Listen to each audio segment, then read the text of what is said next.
Marhaba wa ahla wa sahla fikum. Hope you are well and have a wonderful day. A very warm welcome to everybody. Welcome to another session of conjugating our Levantine Arabic verbs. And in this case, it's a preposition, but we tend to use it on the meaning of an auxiliary. It is not an auxiliary, it's a preposition. It's purely made in dialect. It does not exist in MSA. Fi, when it's placed in the middle of a sentence, it acts as a preposition, like in or at, such as أنا في الشغل. أنا is I, في is in, at, الشغل is work.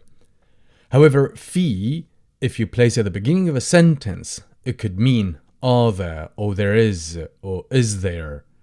So you could use it to form a question, like you could say في موقف باص, is there a bus stop?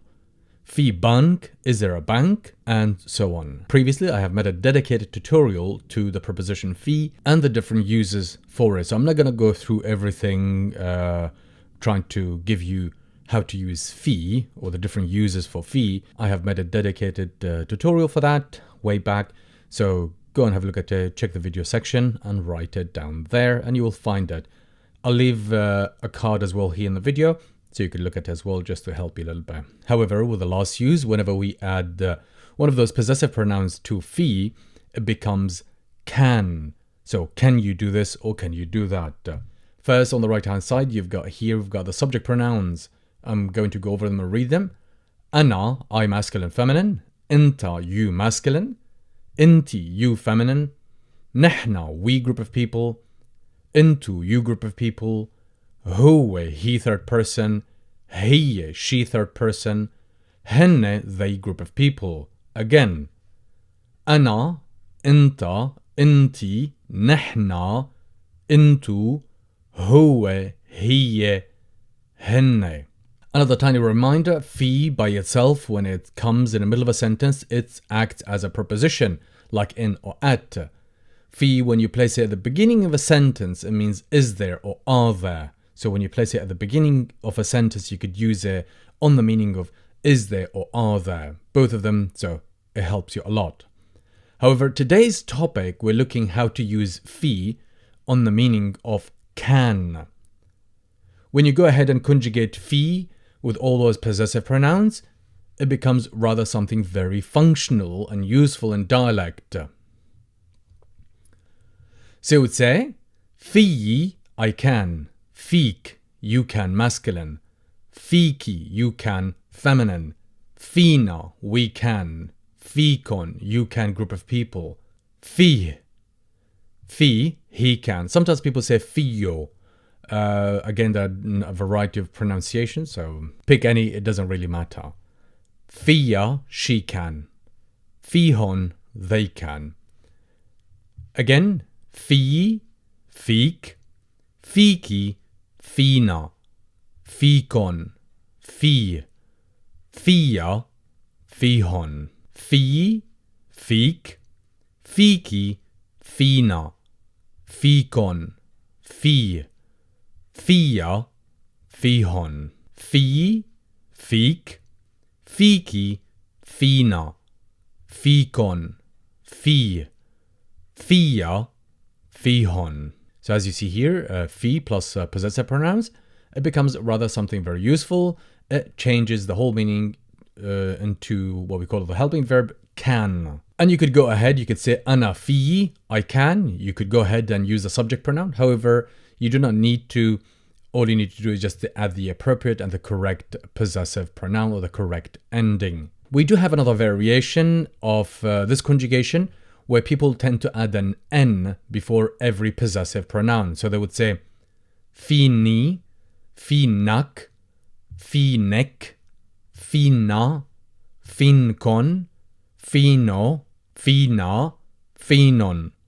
And again, it's just another variation of pronunciation because I previously talked about this and lots of you ask, well, is this variation correct or is this variation correct? Yes, all of them are correct because people always tend to make their own variation of pronunciation, adding a letter or deleting a letter, adding a vowel and so on.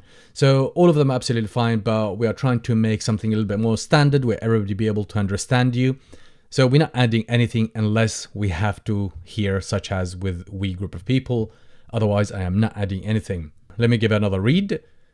في فيك فيكي فينا فيكن فيه فيها فيهن. Tiny little note here, unlike the previous auxiliaries, we use them with nouns and with verbs.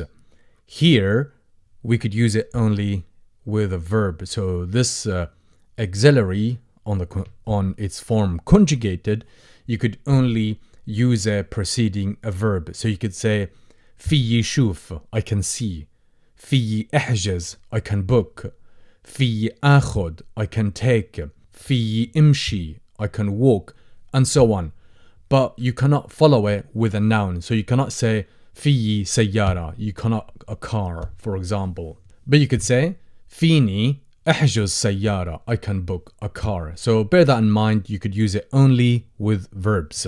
Okay, and then the other question, how do we put this into the past tense? Similarly to the other auxiliaries, all you need to do is just to bring can before the present tense form and leave it, and you will change the tense into the past tense. So it becomes كان فيي, I could. كان فيك, you could, masculine. كان فيكي, you could, feminine. كان فينا, we could. كان فيكن, you could, group of people. كان فيه, he could. كان فيها, and كان فيهن. Again, I'll give another read. كان فيي, كان فيك. كان فيكي, كان فينا. كان فيكن, كان فيه. كان فيها, كان فيهن. كان فيي, كان فيك. كان فيكي, كان فينا. كان فيكن, كان فيه. كان فيها, كان فيهن. كان فيي, كان فيك. كان فيكي, كان فينا. كان فيكن, كان فيه. كان فيها, كان فيهن. Give it a really good practice and make lots of examples. And similarly to the present tense, all you need to do is just to follow up with a verb. So you cannot follow up with a noun.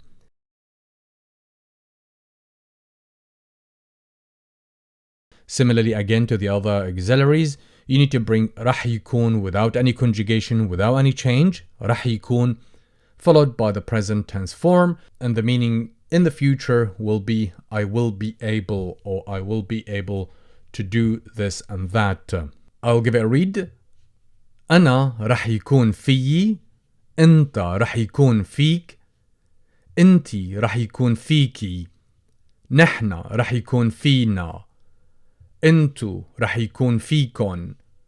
هو راح يكون فيه. هي راح يكون فيها. هن راح يكون فيون. أنا راح يكون فيي. أنت راح يكون فيك. أنتي راح يكون فيكي. نحن راح يكون فينا. أنتو راح يكون فيكن. هو راح يكون فيه.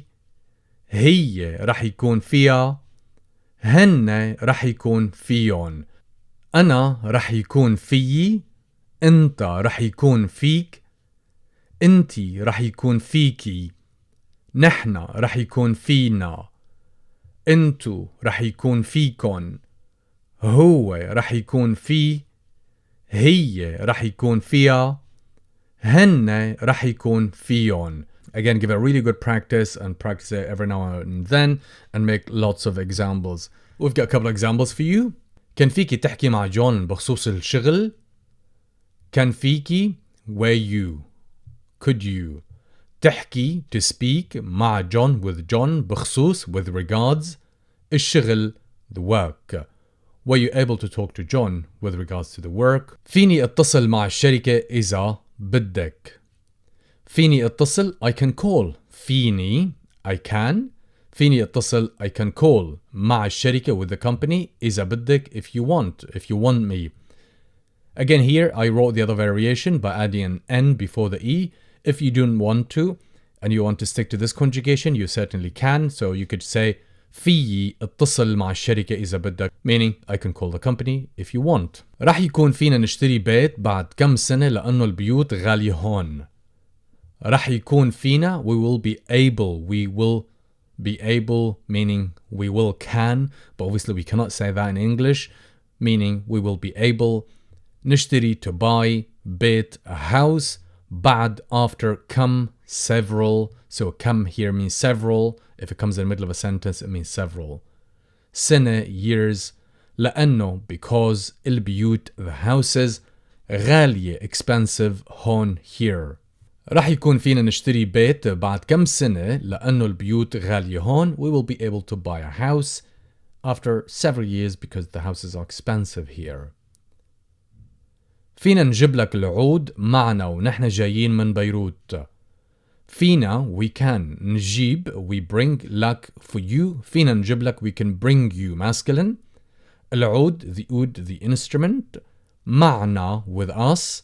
ونحن جايين while coming back من بيروت, from Beirut. We can bring you the instrument with us on our way back from Beirut. فيكن تشتروا لي كتاب العربي وأنا بدفع لكم هون. فيكن, can you group of people. تشتروا, you buy. لي, for me. فيكن تشتروا لي, can you buy for me. I have covered this conjugation for the verb to buy with the preposition il. So go and check that out if you find this a little bit difficult. فيكن تشتروا لي, can you buy me. كتاب العربي, the Arabic book. وأنا, and I am. بدفع, I pay. لكن, to you. وأنا بدفع لكم, and I'll pay you. هون, here. فيكن تشتروا لي كتاب العربي وأنا بدفع لكم هون. Can you buy me the Arabic book and I'll pay you here. رح يكون فيكي تقدمي على أشغال كتير لما بتخلصي دراستك. رح يكون فيكي, you will be able, feminine. تقدمي, to apply. على, to, on. أشغال, jobs. كتير, lots. لما, when. بتخلصي, you finish, you end. بتخلصي, so خلص is to finish or end. And the verb is conjugated with you, feminine. Me talking to you, feminine. دراسة is study and دراستك your study, feminine. رح يكون فيكي تقدمي على أشغال كتير لما بتخلصي دراستك. I'll give these sentences another read. كان فيكي تحكي مع جون بخصوص الشغل. فيني اتصل مع الشركة إذا بدك. رح يكون فينا نشتري بيت بعد كم سنة لأنه البيوت غالية هون. فينا نجيب لك العود معنا ونحن جايين من بيروت. فيكن تشتروا لي كتاب العربي وأنا بدفع لكم هون. رح يكون فيك تقدمي على أشغال كتير لما بتخلصي دراستك. Below you've got the translation, so pause, write these examples down and write the translation. And most importantly, try to make lots of examples. Hope you enjoyed today's session, and if you did, don't forget to give a big thumbs up and share with your friends and family, as that's how you help the channel. And if you haven't subscribed, then definitely do, as you will always be notified if a new video has been published. Till next time, stay safe. Ma salame.